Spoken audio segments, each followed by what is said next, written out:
turning westbound onto 13th. I have one white female. Black male is continuing, black leather coat, red pants. I will have one at gunpoint. Drop the gun! Drop the gun! Drop the gun now! Drop it! Get on the ground! Get on the ground! I'll shoot you! Get on the ground! Get on the ground! Get on the ground! Get on the ground! Roll over on your stomach! Roll over on your stomach! 9, I have the female coming up behind me. I need units now. Stay on the ground! Female, get on the ground! Do not move! Don't move! Not moving, Tim. Don't! Stay down! Stay down! Get your hands up! Sir, why did you reach in your pants? No, roll on your stomach! Roll on your stomach!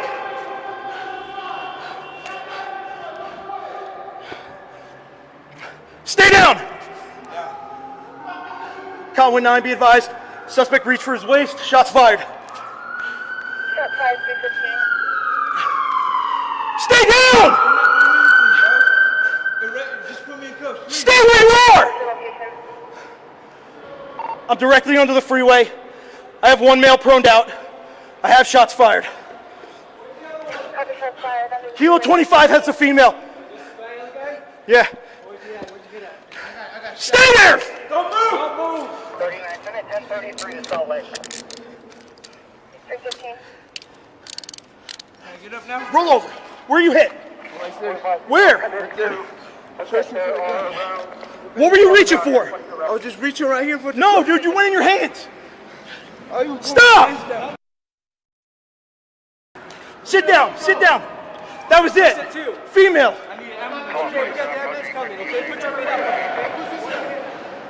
I don't know, get him.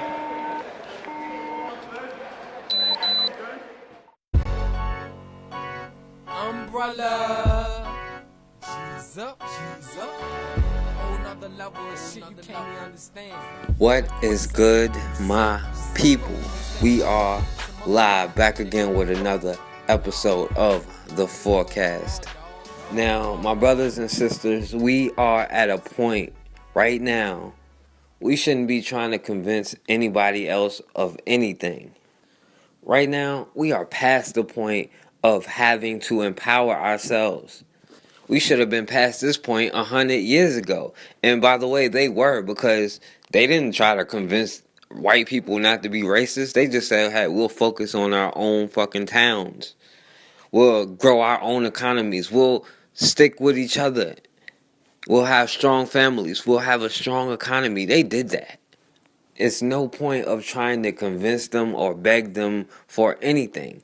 This whole protest thing speaks for itself. Colin Kaepernick did a great thing, and it's affecting the league. But you can see that this race thing goes beyond any of that. It's not about the messenger. It's not about the way you present the message. The problem is the message itself. This is about equality.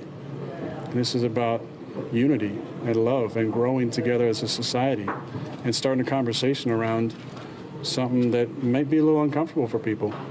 But we got to come together and talk about these things and grow as a community, as a connected group of individuals in our society.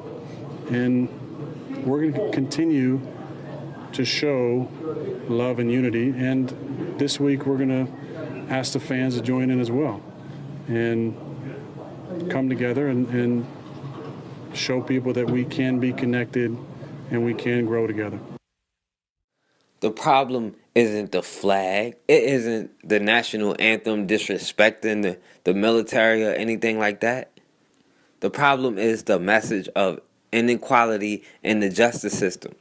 The people against Kaepernick will probably be the same crowd of people who will tell you that those black people, armed or unarmed, deserve to be shot by the police.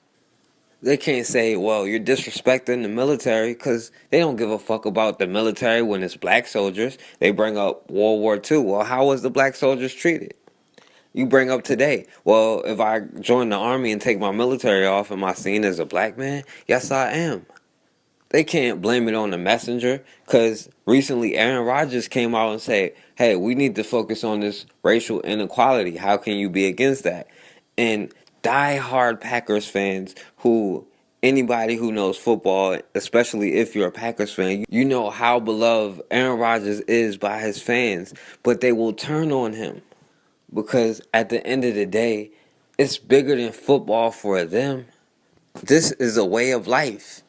And it damn sure better be about more than football for us, because our people are out here dying. And if it's not at the hands of the police or because of poverty or violence in our own communities, it's because we ain't eating healthy. It's because we ain't eating right.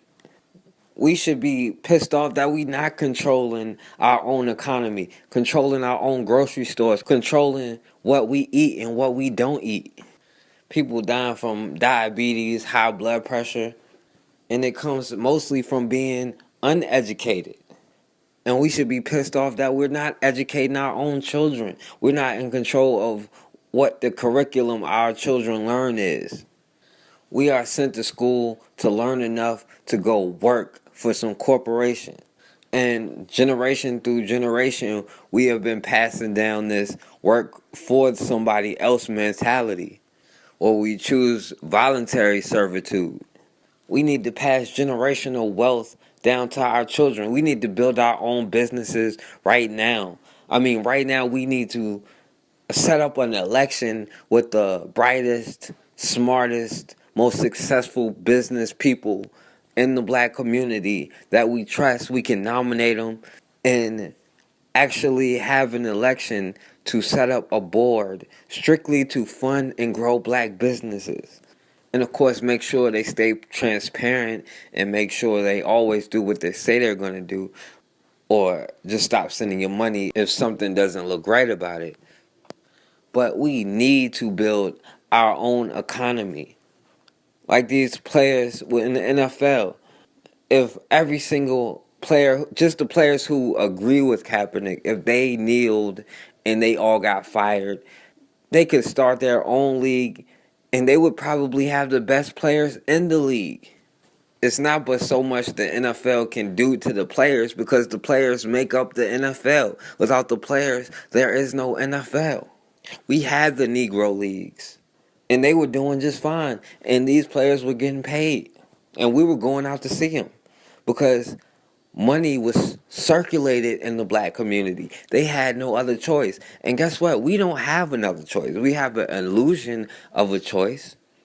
It's okay to give our money away, but it is not okay for us to talk about justice. And at this point, you know what? It's not okay for us to talk about justice. It's time for us to make our own justice. It only matters what happens in our own community. These people already know what they're doing. They wouldn't trade places with you. Shit, there ain't no white man in this room that would change places with me. None of it. None of it would change places with me, and I'm rich.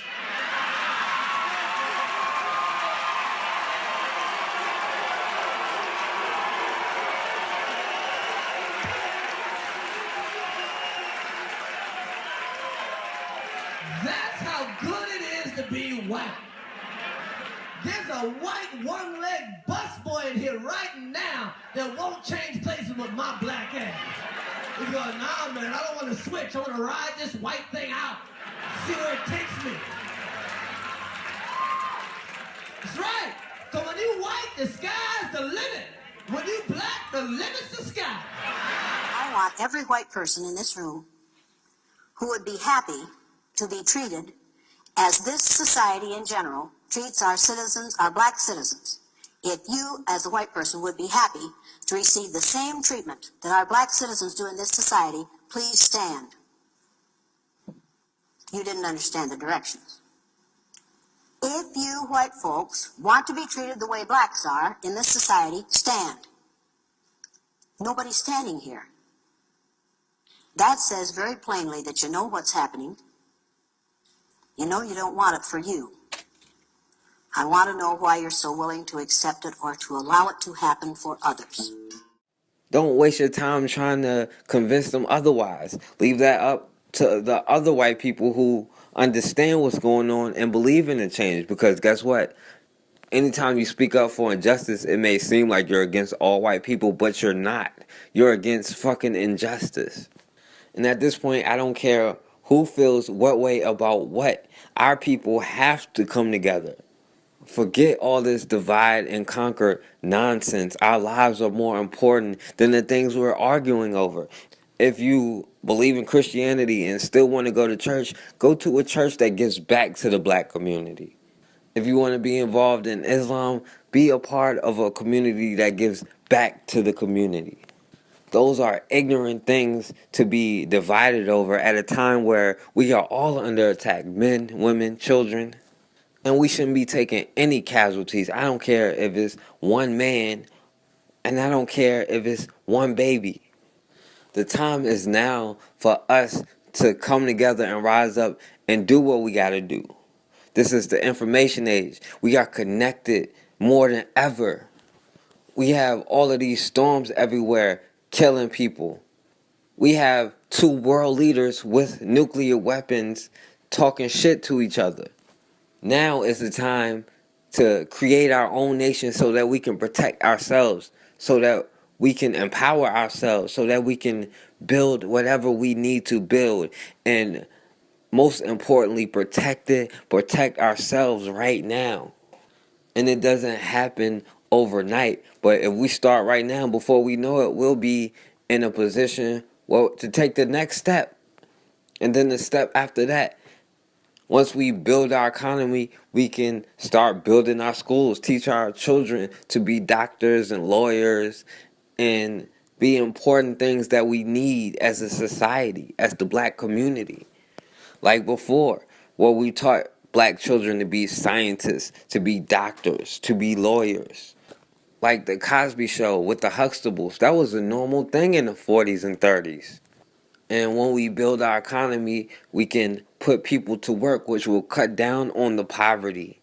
And we'll be able to have our own political arena in our own communities, where we can at least protect our own communities, have people representing us that we want to represent us. They always have given us our representatives. It's time for us to start picking our own representatives.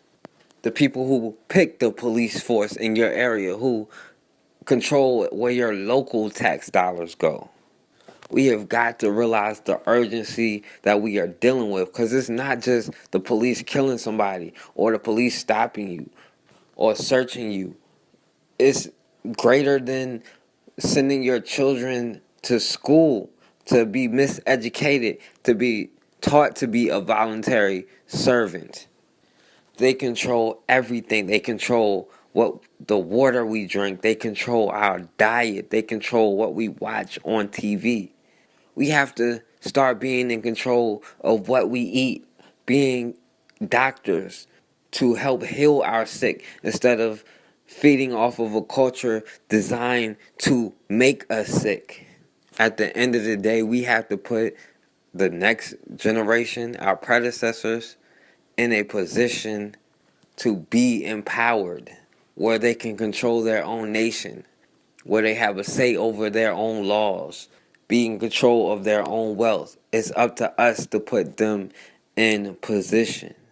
Caught on camera, excessive force. A police officer seen on video punching a man who had his hands up during a traffic stop. Then another officer arrives and stomps on the man's face. The 2 officers have been terminated from the Gwinnett County Police Department in Georgia. Here's CBS News correspondent Mark Strassman. Take your phone out. It's out. It's out. As Demetrius Hollins got out of his car with his hands up Wednesday, he was punched in the face by Gwinnett County Police Sergeant Michael Bongiovanni. Moments later, he was also tased. This video, recorded by a passerby, shows Hollins later handcuffed and lying on the ground. He is face down when Officer Robert McDonald, arriving as backup, appears to stomp on Hollins' head. I'm literally sick about it. Literally sick. Gwinnett County Police Chief Butch Ayers said his sergeant reported the responding officer's misconduct, but not his own. There was a struggle. There was nothing about a punch. The incident that was depicted upon that video was not mentioned or described in those reports. The arrest report said Bongiovanni pulled Hollins over for an unusual lane change and driving without license plates. After he claims Hollins acted strange and angry, Bongiovanni says he deployed my taser and performed a leg sweep. All I can say is I wish this never happened to me. His face bloodied and bruised, Hollins was bailed out of the county jail by his attorney on Thursday. He's doing okay right now. We just want to get him to the hospital and get him checked out. Hired in 2013, Officer McDonald had 3 previous instances of use of force. He was also honored with 3 years good conduct last August. Officer McDonald accepted responsibility for his actions. But the chief said the fired Sergeant Bongiovanni offered this explanation. It's different out on the streets. Bongiovanni said in his police report that Hollins resisted arrest and that he recognized Hollins from a previous arrest. The police chief here says he hopes to have his force wearing body cameras by the end of the year. A former police officer fired after a viral video showed him punching a man in a traffic stop wants his job back. Channel 2's Lori Wilson spoke with his attorney about the appeal. She's live in Gwinnett County. Lori? I just spoke with former officer turned attorney Michael Pugliese, who is representing former Sergeant Michael Bongiovanni. He explained to me how the appeals process works. Bongiovanni will be granted a hearing in front of a 5-person merit board where he can challenge his termination. It's his action on video that he is going to have to defend. We've got it for you. It was a traffic stop of 21-year-old Demetrius Hollins on April 12th near Lawrenceville. 2 videos surfaced, one showing Master Officer Robert McDonald kicking Hollins while he was handcuffed on the ground. That led to McDonald's firing. Another video showed Sergeant Bongiovanni using what he calls an FBI-taught technique of an elbow to the head. He's seen using that elbow while Hollins has his hands in the air. The attorney for Bongiovanni says perhaps the technique needs to be questioned, but don't fire the officer for using a method he was trained to use. The masses want this officer crucified, and in some places they want all officers crucified. There's this division between the public and the officer. And all we're asking is don't automatically flow with the masses. Take a momentary pause. Just rest. Get all the facts in, and then make your decision. Nearly 90 cases connected to 2 Georgia police officers caught on camera beating a handcuffed man last week have been thrown out. The Gwinnett County Solicitor says she is dropping all cases involving Robert McDonald or Michael Bongiovanni. Getting our hands on some video that shows what happened after a bizarre confrontation in Port Charlotte. A 12-year-old got punched so hard it knocked some of his teeth out. 4 in the Corner's Deborah Souverain finding out the man who threw the punch says he did it in self-defense after that kid and his friends threatened him coming onto his property. Deb? Amy and Patrick, the child says he never actually stepped foot on the man's property, but he does admit to walking over to him after he heard the man yelling. We also spoke to the man who punched the child in the face. He says the children were blocking traffic and he simply wanted them to go home. 12-year-old Malachi and his friends say they were on their way home from school when a man began yelling at them. He was screaming at us, cursing at us, calling us the N-word, and then he came down into the middle of his yard, and I was like, who are you talking to? Then he came down to the sidewalk and said, come in arm's length, and I'll show you what I'm talking about. This is what he says his face looked like after the incident. When I realized my teeth were dangling in my mouth, it was kind of shocking. I didn't know what was going on. It was like a nightmare. I just knew I had to get there, and I had to get there fast. The boy's parents are upset because the man who did this to Malachi was not arrested. Where is it okay for an adult to take the law into his own hands and to strike a kid hard enough to knock out his teeth? Where is that acceptable? In what country is that acceptable? According to this incident report, the man who punched Malachi was 27-year-old Vincent Cervallo. Originally, this is where the altercation took place, right here. He spoke to 4 in Your Corner to tell his side of the story. I told them that they all need to back off, and if they come on my property, I'm going to defend myself. And they were just like, you won't hit us, you won't hit us, and they started to surround me. He says it all started when he yelled at the kids to get out of the road because they were blocking traffic. This cell phone video captures the moments after Malachi was punched. Vincent says he acted in self-defense. He touched me, and I let my hand out, and I ended up hitting him. It was not my intention to hit anybody that hard. It was not my intention to knock teeth out. It was not my intention to do harm or just cause any kind of trouble. Vincent says he never expected things to escalate to violence, and now he's pressing charges against 12-year-old Malachi for assault.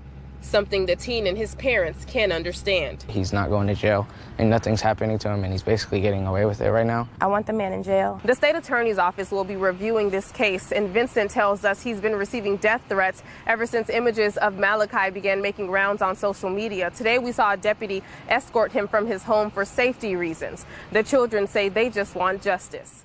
Reaction to the Steelers controversy is all over social media, and tonight a local volunteer fire chief is apologizing for something he said on Facebook. Ralph Iannati is live with more on why it's causing such a stir. Ralph. Yeah, thanks very much, Susan. A fire chief here in Washington County says it was a case of bad judgment, but nonetheless, there are a lot of eyebrows being raised here tonight in Washington County and some sharp reaction as well. Oh, say, can you see? The fallout continues after the Steelers game on Sunday and the team's decision to stay in the tunnel in Soldier Field in Chicago during the national anthem before the team headed out onto the field. And some of the reaction crossed the line. Paul Smith, the chief of the Cecil Volunteer Fire Station number 2 in Washington County, posted a derogatory response on Facebook, directing a racial slur at head coach Mike Tomlin. Reaction to Smith's post in Cecil Township was quick and negative. Yeah, I'm completely upset, especially for a town like this coming from the fire chief. That's disrespectful in my eyes. In my point of view, I don't agree with it one bit. For a fire chief or for anybody of public authority to come out and say something like that is wrong. They don't need to be in that position. Not good. No. Don't like it at all. Kind of a dumb thing to do, I think. And there's enough tension in this country over black and white, and he's definitely adding to it. Fire Chief Smith is out of the country on vacation, but on Facebook, he responded to us saying, I want to apologize. I was frustrated and angry at the Steelers not standing for the anthem. This had nothing to do with my fire department. Now, I reached out tonight to the Cecil Township manager. He didn't respond to our phone call. And some firefighters here were in a training exercise earlier tonight. They came back here to the fire station about an hour ago, but they said they really didn't want to comment on this incident. People, and I'm a person, I know some people don't believe that, are angry about this NFL because it's a much bigger story than football players. And I want to address this comment to the NFL players today, and they'll get this. When the Jaguars and the Ravens were over in London and they kneeled down on a foreign soil and then they stood up for the British national anthem. God save the Queen. I was angry and sad because I don't believe those players know what they're doing. About 3,000 miles east of you, there are American military people in Kandahar, Afghanistan, whose entertainment revolves around the Armed Forces Network that broadcasts football games. Now, I was over there in 7. I watched football games with them. Can you imagine putting your life on the line in Afghanistan and having just a leisure time and wanting to watch a football game and seeing your players, your American players, disrespect the country and the flag on foreign soil? Can you imagine how painful Can I ask that you this? was? How could they possibly not know? They don't Why know. do you give these? They don't most know. of these players. Look, they're the best of the best. I have great respect for their athletic talent, their ability, their agility, their hard work. They went to college, Bill. Most of the kids play college ball. It's a mob mentality. It is a anti-Trump demonstration. That's what it's morphed into. But there's two kinds of dissent, and nobody is saying the players don't have a right to their opinion about life, liberty, and the pursuit of happiness. You do. And if you want to feel America is an evil country where the white supremacists stalk innocent blacks, if you want to believe that, you're free to believe it. But it's not true. It's not true. So there's informed dissent, and then there's pack dissent. And that's where we're into now, pack dissent. Okay, so he says one thing, I say another, and the league and the owners have lost control of it. But the American people, I firmly believe 65%, maybe 70% of the American people do not like this situation, are offended by this situation. How much of this is related? I played President Obama. he rushed to judgment when it came to Baltimore and Freddie Gray. And it never happened, hands up, don't shoot. And Trayvon Martin and George Zimmerman. Now, I learned when I was in Atlanta, local radio guy, you don't rush to judgment. That was in the Richard Jewell case.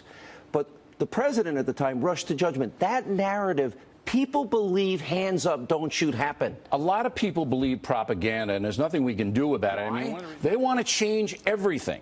The Constitution, the economic system, the leadership, the electoral system. They want to cross the board change. First of all, the league is going to have to do something, and what they should do, as I wrote a column for The Hill about it, is say to the players, we know that some of you don't like the country or want to get a point across, but this is the wrong forum.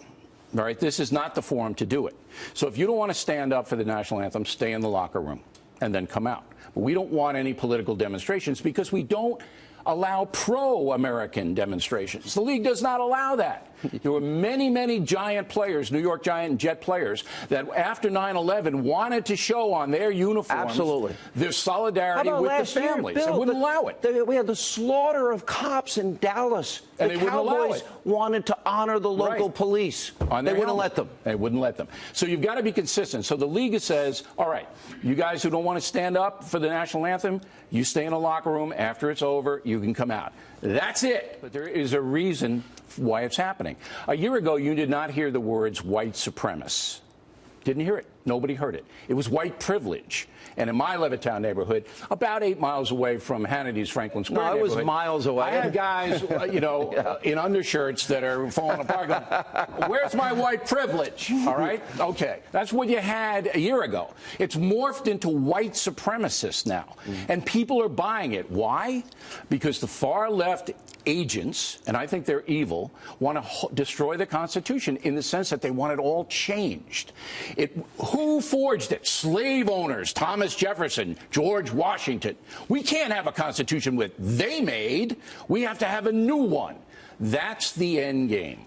You were on my radio show, and I think this was the most important point you made that I agreed with, that I think is the most dangerous for the country. Because you took on the monument issue. Now you can add the NFL issue. Right. And institutions in this country that are under fire every day. I'll add to that the 2 to 4 year playing of the race card, the only one of the big weapons in the playbook of the Democrats.